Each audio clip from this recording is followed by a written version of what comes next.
Hello, everyone, and welcome back again to the Creative Economy interviews. My name is Moritz Bierling. I'm Director of Research at Exosphere. And today I have with me a special guest from the US, Nathan Barfield. Hey, Nathan. Hey, how you doing? Good, very good. Nathan is part of the Elysian Trust, and he's going to explain to us what that is in a minute and tell us how that came about. But before we do so, I'd like to introduce him just a little bit. From what I've learned from his website and from conversations with him, he started out in life with what some would consider as a disadvantage, but some maybe not, with some dyslexia, which is this, well, I wouldn't even call it affliction, but it means that you have a different processing of visual cues, I guess, of letters and numbers. Is that correct? Yeah, and that's a fair enough description, sure. Right. And so where other people might have seen that as something that hinders you in their start in life, Nathan took it as a challenge and overcame that by pushing for being able to take classes at a much higher level at a much earlier age than usual, and then went on to become a nuclear engineer for the Navy, and then go ahead. Nuclear engineering tech. Yeah. Okay, yes, and then also work or participate in MIT and other schools of that ilk. So, welcome to the show, Nathan. Oh, thank you. Yeah. First off, let's start with how are you and where are you at right now? I am doing great. I'm currently residing in Texas. I'm supposed to be moving to London for a 6-month stint for one of my jobs. So nice. See how that goes. Are you looking forward to that? I am, yeah. I've only been out of the US very briefly when I was in the Navy. So actually to live somewhere and not on a submarine, that's gonna be nice. Right. So you want to know about the Allegiant Trust? Yes, in a minute. But before we go there, I want to learn a little bit more about your story. I've kind of already started a very rough sketch, but if you can go more into that, that would be great. Yeah, sure. Well, let's see. You pretty much covered it. When I started school, I think I was a mental calculator before I started school, and I sort of developed that ability on my own. I was just bored and I kind of made my own system. Unfortunately, it conflicted with the way math was taught in formal school. So when I started kindergarten, there was definitely I call it an interface issue. So I suddenly was way ahead of the kids, and then all of a sudden I was way behind. And that pattern continued all the way up until honestly the age of 15. When I was 10, it was either 9 or 10, I believe I was 10, our school administered an IQ test. And I didn't even know what it was at the time, so I just answered the questions however I felt like answering them, and I came back with a score of 90 out of 100 is average. 90 is slightly below average, but not too bad. But anyway, I thought it meant like I had an A- on the test, so I was like bragging about it. And then slowly it dawned on me that that was actually somewhat argue subpar. So they wanted putting me in a few remedial classes, especially math. And I remember thinking like this should definitely be a little bit more challenging, and it was just in the wrong way. Where I wanted it to be challenging academically, it was more challenging in terms of red tape and the bureaucracy. So, because once you're kind of identified as gifted, they treat you like you're gifted all through life, even if that maybe doesn't apply. Same thing if you're considered a little bit slow, they treat you as a little bit slow all throughout your educational system. So around 15 or so, I was very fortunate. I had a teacher. It was her first year teaching. She came from India. So she didn't really know much about the culture. She just took everything at face value, and she just one day said, "You do not belong in these classes. You should be way ahead of where you are." And so we went to the school administrators and tried to get me into the proper classes, and they weren't having it. So we came up with a strategy to get me into the classes I needed to get into. And it involved taking courses in community college before the next school year happened. Before you know it, I graduated. Instead of being remedial, I wound up in like advanced calculus and advanced physics and all these other courses. Did really well on the SAT. And instead of going to community college after I graduated, I wound up getting accepted to all these wonderful universities. And it totally changed the course of my life, because I went back to my high school reunion and I saw where a lot of my friends, where they are in life versus where I am. And it's definitely just because of just a few different paths we've taken. So I love that so much that I wanted to be able to do that with, to help other people the way my teacher helped me. And the thing is, like, kids, they need a certain type, they need more or less not economic, but academic guidance. Adults, it's a little bit different. They usually need like financial help or professional getting a job. So I did a little research to see what I could do in that regard, and taking it from there. Along the way, I've studied at Cal, Berkeley, MIT, all that stuff. So right, and I guess that's how Elysian Trust was born then. It was, yes, it was. I was involved in a few, well, they're called high IQ societies, but it's somewhat arbitrary where high would start in. And I assumed they were think tanks, right? So I grew up with the mindset that there's going to be like a whole bunch of people putting their minds together and solving real world problems and what have you. And that never happened. Never. What did they do instead? Like, be happy about that they're an exclusive club, or? There's definitely that element, especially, I don't know why. There's definitely a minor but strong element of people who they're almost, I want to say they're like borderline white supremacists, eugenicists, whatever. And they're like, they spend so much time trying to establish themselves indirectly as being over accomplished and superior and everything by other people's accomplishments. The only thing they have in common with them is they're the same race or the same gender. There's also a lot of wonderful people. I've met a lot of phenomenal human beings. I can't say they're the majority, but they're definitely there. It occurred to me that it'd be nice to create an organization that recruited the people in the groups who weren't just smart, but they also were functional. And that's the beginning of one of the societies. The first society under the Allegiant Trust was Volment. And then after that, we realized there's a lot of other cognitive abilities out there. How do you define that? Like, how do you define a cognitive ability? Or is it more like, okay, you identify a pattern where people seem to get along more in this certain way, and then you start something around that? How does it work? No, it's actually pretty straightforward. It's not well known. I don't know why, but it is established. It's not even up for debate. There are multiple cognitive constructs that psychology recognizes. Most people, they hear about the multiple intelligences, like bodily kinesthetic and all that stuff. That's not what I'm talking about. Those are really, I would say, in my opinion, they're more aptitudes than cognitive abilities.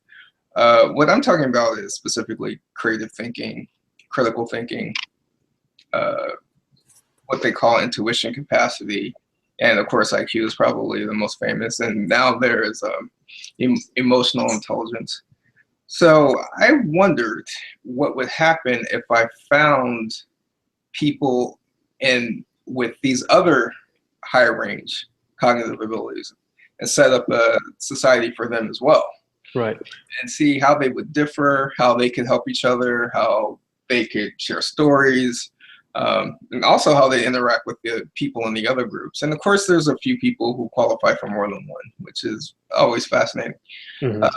It's been interesting. There's been definitely some surprises, pleasant surprises. So for instance, the intuitive thinking group, I'm not sure how they pulled it off, but they were able to help the Arizona police find a missing couple. It was really awesome. It was. All right. I guess if you think of it, there's just like a lot of bits and pieces of information there. And these are people who maybe they don't have the highest IQs, but those little bits and pieces they can put together into a picture. Right. Which is basically what intuition is. Right. And they can make these huge leaps from there. And sure enough, that happened. Bowling, again, it's the high IQ club. They've also, well, not all the members, obviously, but some of the members, they've actually solved problems for this problem-solving company called Idea Connection. So it's actually nice to see people who genuinely have smarts actually do something with the smarts, right. Not just sit around talking about how smart they are. So right. So like I saw on the website you have 6 groups listed or societies listed. Sure. And I know that they all have a Facebook group attached to them, right? That is correct. Yeah. So that's where most of the activity takes place. Are there also offline spaces, or do you plan to have them meet up in reality? We've already met up in reality multiple times. Yeah, we've had multiple meetings. It's surprising just how far some members have come to actually meet each other. We've had people from Sweden fly all the way into California. I'm flying out to Norway to meet a few members. You meet these wonderful people who kind of get you finally. It's like you didn't even realize you had this tribe out there that you belong to, and you had no idea that you had these things in common with each other. So yeah, there's been plenty of meetings. As for discussions, it's primarily taking place on Facebook. It's been a bit of a challenge to get people to migrate to our website, but that's I get it. I mean, we started off on Facebook, so that's where most people are familiar, but I am definitely working on that, and so are a few others to get us to have our own space off of another social media platform. Right. Interesting. Yeah. So apart from the discussions and from kind of the social aspect of that whole of those groups, are there specific activities that you do, like as an organization or as the members of the group, to help other people either identify that they all have these abilities or to help them go through life more successfully? Like, what do you do beyond the social part? We're trying to establish something that's much more formalized. That may be good or bad. We don't know. We won't know till we do it. Right now, it's mostly informal, but there have been plenty of lives changed. You could say we had a member who didn't even graduate high school, but by working with the people he met in our organization, wound up working for Microsoft as a software engineer. Awesome. Yeah, there's been plenty of other examples like that. And there's also a lot of our members. It's kind of funny when you screen for civility and they just so happen to also be smart. It's not a surprise they always do very well in life, right? So a lot of the people in the groups, they're VPs of organizations, companies that I'm not going to name them without their permission, but once their jobs and their companies are looking for people to hire, one of the first places they go is into the group and say, hey, we need someone to fill this position. Anybody interested or qualified? So it winds up helping that way. A lot of our members are younger. You're an example. They're younger than what you normally see in some organizations. And so they often learn from some of the older members who are a little bit more established or been there, done that. I mean, if you're a physics major, it's great to talk to people who have PhDs in physics. Right. So it's that example. You can use that in a couple of other domains, but you get the picture. Yeah, I mean, I definitely find the mentor aspect of groups like yours, but also Exosphere, very important.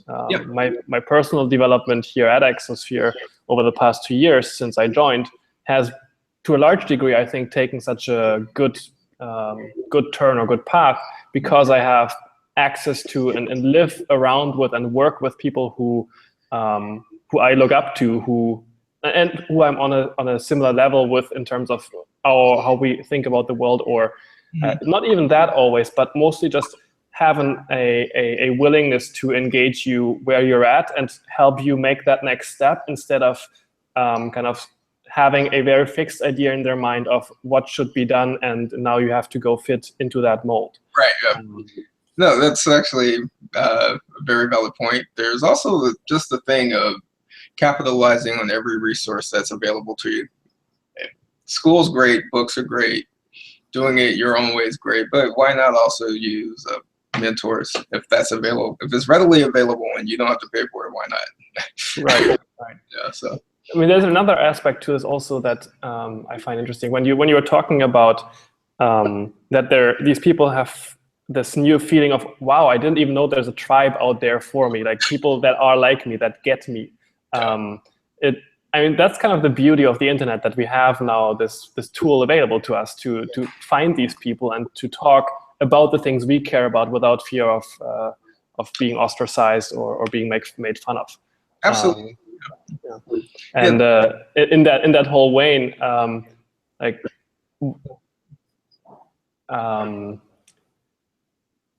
what do these how do these people feel connected to that tribe? Is it just the social aspect, or is it like do they care about specific activities that you do there? You know, the high majority, they're definitely just there for the social. That's all they that's all they were hungry for, really. I and us, a few others, we'd like for us to do more collectively. We're never going to push anyone into doing it. Right. Yeah, we definitely, there's definitely, I would say there's both strains in the organization. Yes. It's actually cool though.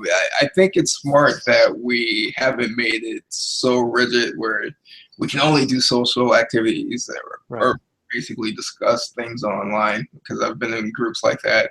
And it's also nice that it doesn't come across as a job where you're expected to do X, Y, and Z either. It's best to have a platform that gives people either one, whether they want to do something ambitious or whether they just want to resonate and connect with people on a personal level. Right. So yeah, we have both. Definitely the social is already established. That's not a problem.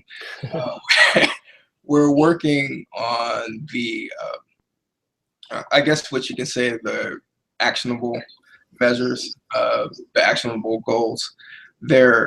We have a few.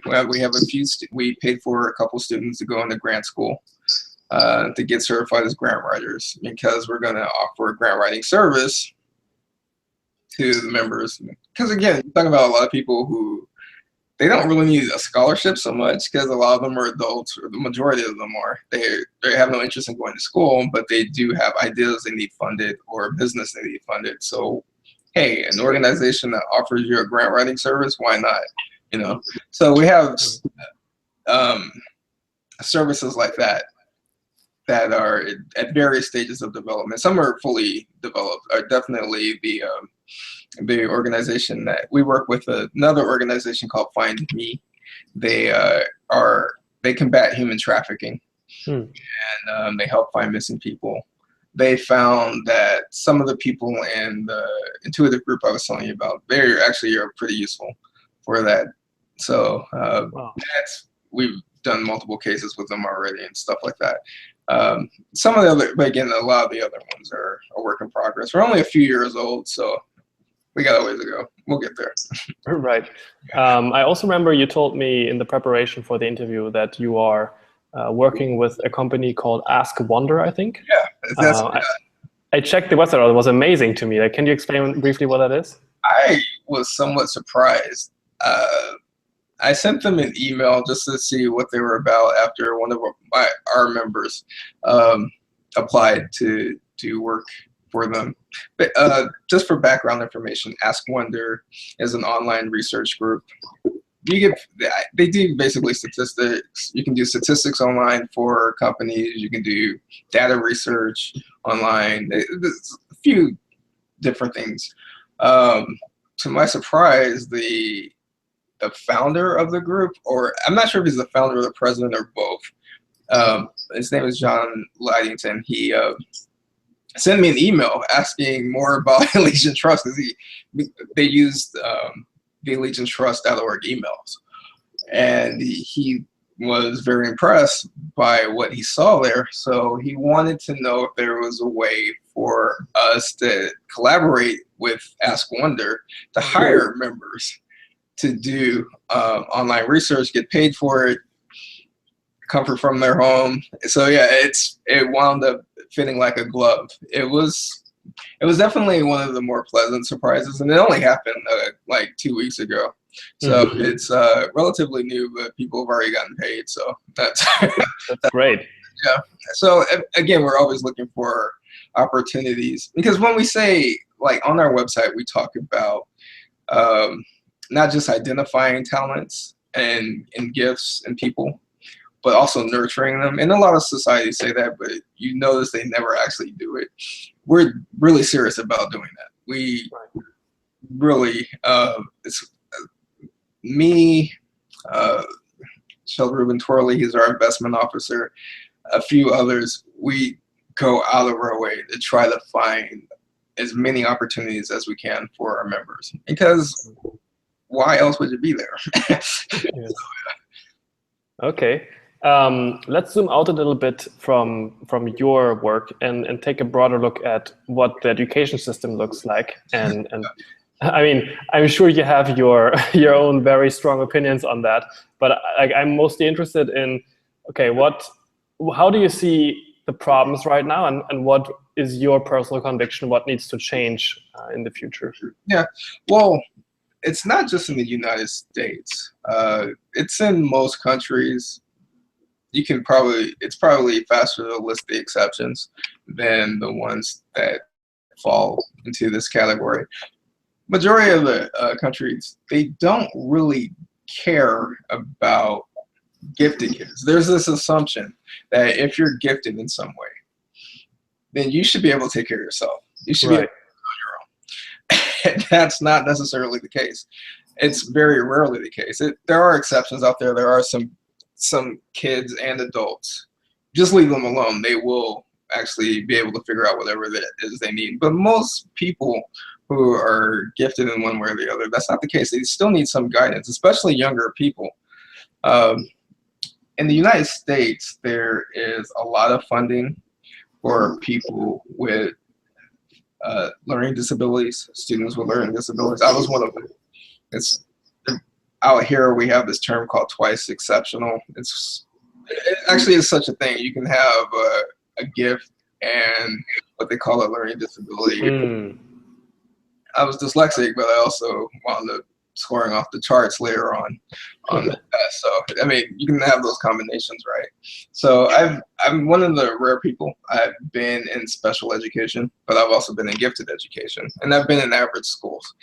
The thing is, schools, understandably, they want to standardize their teaching.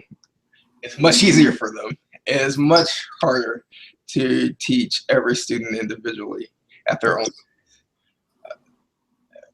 Additionally, there's the psychological belief that, even though there's really no evidence to support it, if anyone ever bothered to research it, that kids need to stay in their own age group. So if you're 15, but you probably would do better off doing the classwork of a 12-year-old, there's a lot of resistance to put you into a class with 12-year-olds. Or if you're 15 and you're better off doing the classwork of an 18-year-old, there's also that resistance. Right. I remember like this specific point, like when Niccolò Viviani, who was part of Exosphere for a long time, he wrote an article about this exact point where he said, why dividing children by age in school doesn't make any sense, and it was like hugely popular. Yeah, it's popular with people who've been on the short end of that stick. Yeah, that's not the majority of people though, which is why it hasn't changed. The majority of people, they're just thinking this is going to be a bigger headache than they're prepared for, and I understand why. I'm not criticizing them. Right. It takes a certain amount of flexibility to handle that much divergence, which is basically what we're talking about. We're talking about treating people, instead of pretending everyone's normal, accepting that maybe normal is more of an abstract concept, and it's okay for people to deviate from the norm, and working with wherever they are. Additionally, school is more geared towards kids who they learn a certain way. It's basically the things that on IQ tests, that basically what IQ tests were created for, is basically to see where people would do, or where people should be placed in school. That's what Alfred Binet, the creator of what we know of as the Stanford-Binet, the first IQ test. That's what the whole concept was.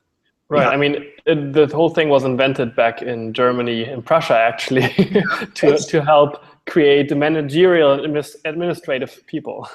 Well, actually, and that's just it. That has not changed. That mindset has not changed. They're still developing workers more than thinkers. And unfortunately, actually, I take that back. It's not unfortunate. It's a wonderful thing. We're evolving into something that is beyond a worker society, because most work is becoming automated. That's not going to change. It's going to become even more so the case. Right. What we need now are people who really can think. And I think in the United States, I'm sure you've been following our presidential election. I think we're seeing the results of what happens when a strong percentage of people, maybe that's not their strongest aspect of themselves. Maybe they're acting more on feelings than on facts. Maybe they don't even know how to determine what is a fact and what isn't, or even how to weigh them in the factor crunch. And that's why we're in the situation that we're in. It's been building towards that for a while now. Right. So yeah, those are issues. Right. I mean, we are at Exosphere also very actively thinking about what it takes in the modern age to be an active participant in social life and work life, of course, because I don't think that work will necessarily just go away for everybody or even for the upper echelons of society, but rather it'll become much more nuanced, much more graduated, much more fluent, where you can either simply go into it and be out again and go back and forth between education and work, or even do that simultaneously. Like one thing that we also talk about is the value of lifelong learning, making that an actual active task for yourself to stay relevant. Sure. But I mean, the whole idea of education, as we already talked about, was to create this kind of administrative cast of people to oversee the industrial work. And now, when you think back even further to the Greeks, I recently wrote an article about this called "In Search of a Liberal Arts Education for the Modern Age." Like Aristotle defined the term liberal arts in contradistinction to the term servile arts, and this included the trivium, which was about grammar, logic, and rhetoric, the three disciplines that allow you to perceive the world accurately, process it internally, and then put it out in a well-spoken form. And then the quadrivium, which is about number in space, number in time, and number in time and space, which are corresponding to arithmetic, music, geometry, and astronomy. Mm-hmm. And so my question today is, like, for myself as much as for Exosphere and also for the wider world, is what do we need to add to that or redefine in that kind of lineup to make this relevant and actually preparatory for today's environment? Yeah, we actually the computer revolution changed. We had this discussion in the societies actually a few months back. You touched upon it earlier. We have to get into the mindset where we have to teach people to learn. Currently, right now, you get a master's degree in library science. Before you get your master's degree, half of the stuff you learned was already outdated. Right.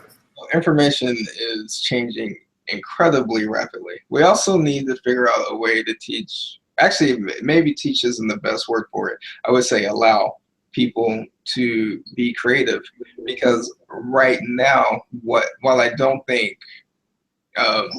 every job is going to go away or be automated, I think the jobs that don't require creativity, they're going to be the first to go. The service industry, chiefly, that would be it. Basically most manual tasks, but that doesn't mean that they're all of a sudden going to run out of problems out there. So we're going to need more problem solvers. My sense is that if we are to create what I guess what you say an updated liberal arts program, it would have to include critical thinking. It'd have to include creative thinking. Intuition's is greatly overlooked, but it's incredibly useful. Those flashes of insight, if you can learn to generate them, specifically in whatever your domain may be, they come in handy. Emotional intelligence is another one that I would say we're seeing the results and the costs of it not being nurtured. A lot of people don't realize emotional intelligence is something of a buzzword these days, and it's not always defined that well, nor is it tested that well. A lot of times when you take an emotional intelligence test, it's really just a self-assessment. It's just saying how you see yourself. It doesn't necessarily mean you actually have objective abilities in that area.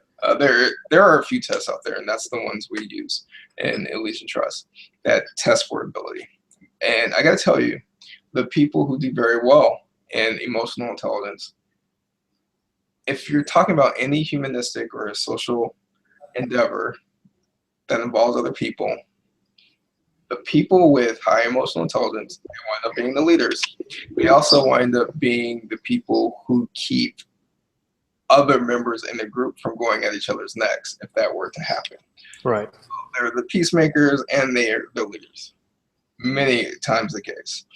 And it's also, again, if you integrate all of that, you're going to have someone who is what I call a multidisciplinary thinker, which is exactly what we're going to need in the future.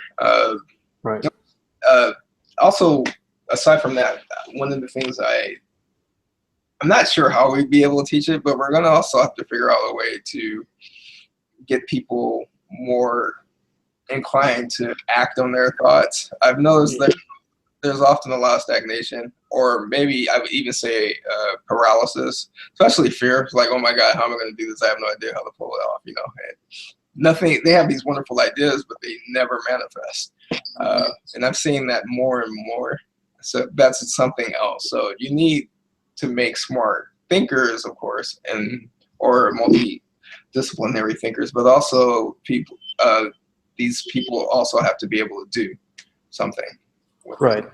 Right. Yeah. I mean, we're definitely working on that as well. Like we've been experimenting with the past 3 years in our programs with like tools and techniques and ways of helping people learn that habit of stopping to only have that life that they are thinking of in their mind, but instead starting to act towards it in reality. Like that was really the biggest step for me, and like practicing that, okay, I have this plan, but what does it actually mean in reality that I need to do right now to go and advance myself towards it, you know? I've been there.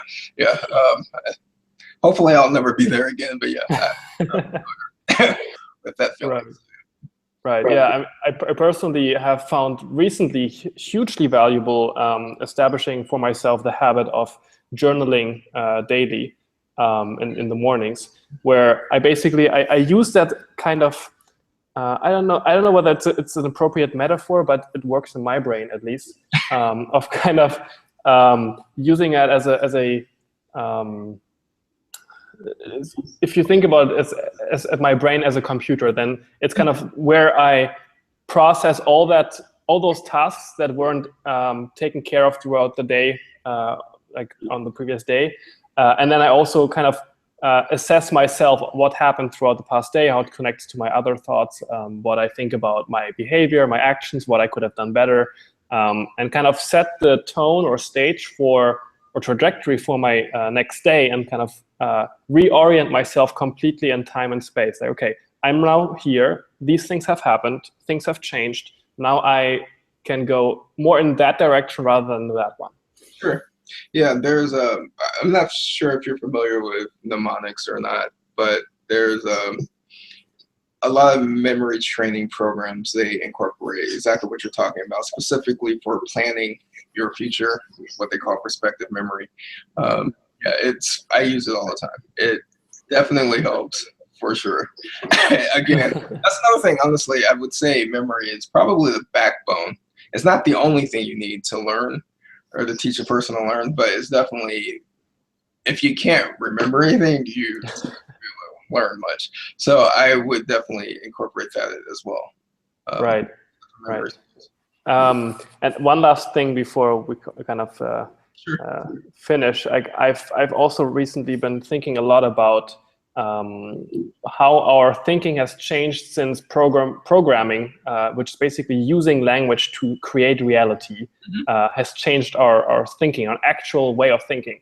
And so I've personally experimented with using E prime, which is a modified version of the English language, which cuts out all forms of to be. And it's amazing. Like, since then, I've been able to overcome all my writer's block. Like, I don't anymore have any trouble bringing onto the page what I'm trying to express, and do it not only creatively, but also at length. And so I really feel like I've exercised a bug from my brain, in a sense, because now I can actually put into reality, or onto the page and into reality, what is going up on here. Yeah, E prime, I used it for years. I always teach it to students who I'm tutoring for college. When you're writing essays, you benefit so much from writing in E prime. There's a few challenges here and there in real life, but overall, it's a wonderful discipline. Honestly, any type of mental discipline, you're going to get benefits that translate to other aspects of your mind. So actually, speaking of, just earlier today, I created a Wikia page for Elysian Trust. And one of the things on the page I want to put on there is all the skills that individual members have used that they can share with the general public. That's amazing. Put E prime on there and whatever else other people have discovered, and we'll see what comes of it. Right. Okay. Thanks so much for the conversation, Nathan. It was a true pleasure. And before we part, why don't you let people know where they can find more information about you and Elysian Trust, and how they can get in touch with you? Sure. The website is elysiantrust.org. You can maybe spell that for somebody who hasn't heard that word before. Sure. E as in Echo, L as in Lima, Y as in Yankee, S as in Sierra, I as in India, A as in Alpha, N as in Nevada, and then Trust. That's good. And you can also email me directly. It's that's N as in Nevada, T as in Tango, H as in Hotel, at elysiantrust.org. You can also, if you want, you can get in contact with our membership officer. If you have more, if you want to maybe join us, we'd be glad to have you. It's membership at elysiantrust.org. So Yeah. Okay, perfect. Thanks very much, and I'll talk to you soon. All right, be well.